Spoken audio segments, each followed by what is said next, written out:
Yeah, and I won't take too long.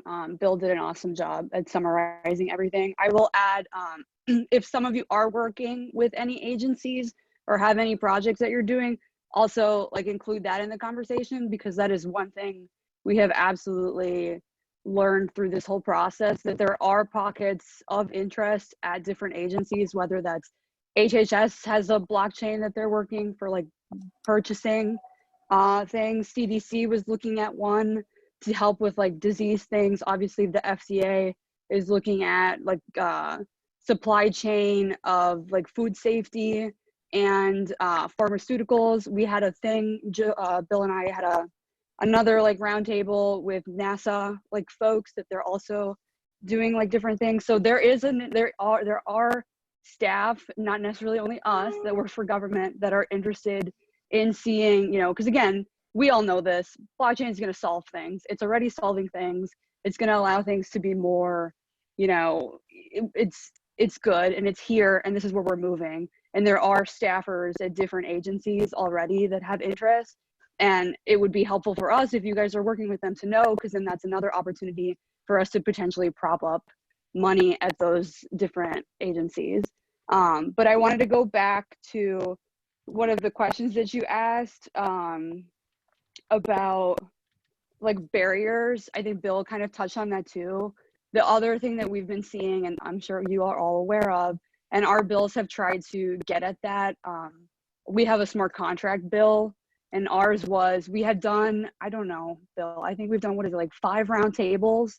So the Hill moves very slowly, but what we've been trying to do is we've done these like enormous round tables where we get industry and different like regulatory folks into the room to figure out like education, and then also to figure out where industry is and where it's going and what should we be paying attention to. And one of the ones we did was like on smart contracts. We did one on payments, same thing, where you have like 50 states with different kind of rules. We need something that's going to lead from the federal level. So we have some bills looking at that. And then we have our smart contract bill that my boss introduced with Mr. Soto as well. That we've got, you know, we have, I don't know, it's probably like 10 states or probably more at this point that have a definition of blockchain and smart contracts. They're all varying, they're all a little bit different, which is good. But we want to make sure that we're leading from the top and we're not going to get into any potential pitfalls later on. I think somebody in the chat mentioned global standards. We're also paying attention to that. We know that the EU is potentially pushing forward with some kind of framework for 2024. So we're going to need to look at big picture eventually as well, and what that's going to look like. But yeah, I mean, it's been a pretty crazy, you know, and so we definitely are paying attention. And so when you do have meetings with offices, I think at this point, you know, you have Arizona specifically, we have a sandbox. I know Wyoming they just got passed for the bank charter with Kraken. These are all going to be amazing things to point to. We're very excited about what's going on in Wyoming, because when, you know, they kill it over there and it's going to be awesome, that's going to be an incredible use case for us when we tell our story, that look what's going on. And like, especially if you're going to meet with people, or depending on wherever, you know, technology can solve the problem of like unbanked and having more people have access to, you know, the underserved communities. These are all things that this technology can do. And so we're super excited about it. We've tried to do bills, you know, but there are an enormous amount of states that are moving ahead. And so I think that was what I wanted to make sure that we touched on.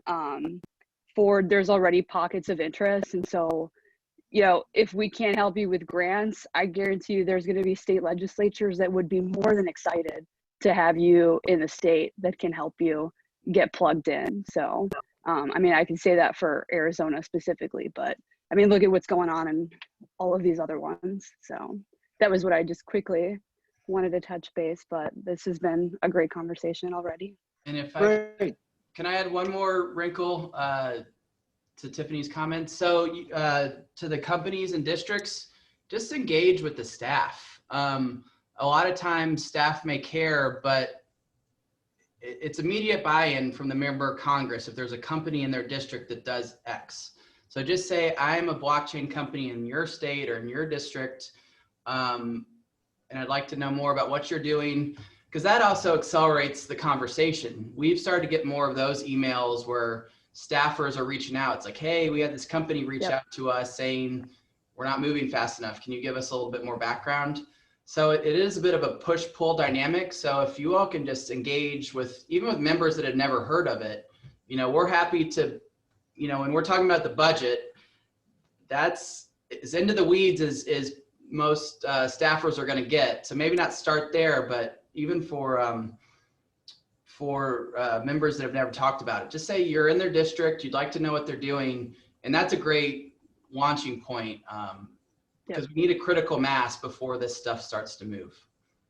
Absolutely. And I mean, you have to be relatable to, these are, especially during COVID times. I can't tell you, we've had a few offices that have reached out to us because we need jobs, and jobs are so scarce, and we need to make sure that, we're putting our constituency forward. And if you have jobs in the district that, because we don't have clarity on any of these kind of regulatory, whatever moving forward, those are at stake. Like in our district, we had a huge company that moved out, and most of their stuff's overseas. And obviously my boss is all in, but that is a very important thing for members to also understand, that like, we're here and we might be leaving. We might be pulling out jobs. Nobody wants to hear that. I can guarantee you in any meeting I've ever been in. Yeah, jobs, jobs, jobs. Use that in the email, because if they don't understand the tech, they will understand jobs and money coming into the district.